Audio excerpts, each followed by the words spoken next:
Hello बच्चों, let's read the question. The question says that what is the recombination frequency. Question ये कह रहा है कि रिकॉम्बिनेशन फ्रीक्वेंसी क्या होता है। तो सबसे पहले इस क्वेश्चन को समझने के लिए हम लोगों को एक की कॉन्सेप्ट डिस्कस करना होगा, और हमारा जो की कॉन्सेप्ट होगा वो होगा recombination frequency. Recombination frequency recombination frequency क्या होता है उसके बारे में जानते हैं हम लोग।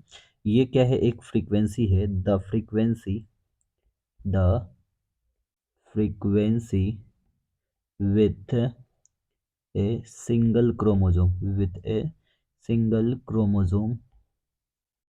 Chromosome crossing occurs single chromosome crossing occurs between two genes between two genes during meiosis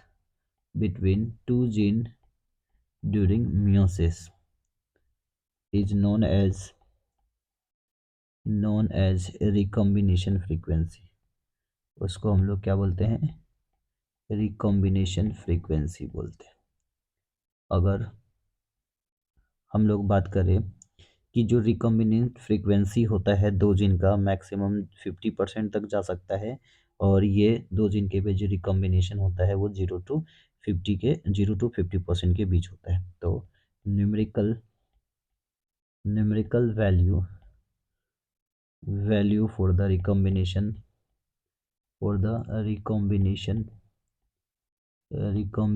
frequency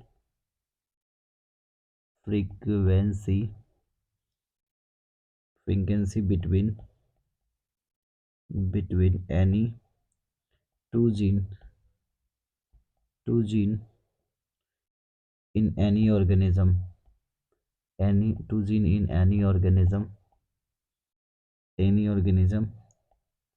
must be between 0% to 50%, 0% से 50% तक हो सकता है। तो genes on different chromosomes have 50% recombinants frequency, जो अनलाइक होता है। जीन्स जो क्लोजली रिलेटेड होता है सेम क्रोमोजोम पे, जिसका रिकॉम्बिनेशन फ्रीक्वेंसी 0% होता है, यानी रिकॉम्बिनेशन क्या होता है, लिंक जीन का 0 होता है। तो जीन ऑन डिफरेंट क्रोमोजोम, जो डिफरेंट क्रोमोजोम पे रहता है, डिफरेंट क्रोमोजोम पे उसके कितने हो सकते हैं, maximum 50%। Gene present on same chromosome, अगर सेम क्रोमोजोम पे हो तो उसकी फ्रीक्वेंसी क्या होगी, क्लोज टू ज़ीरो,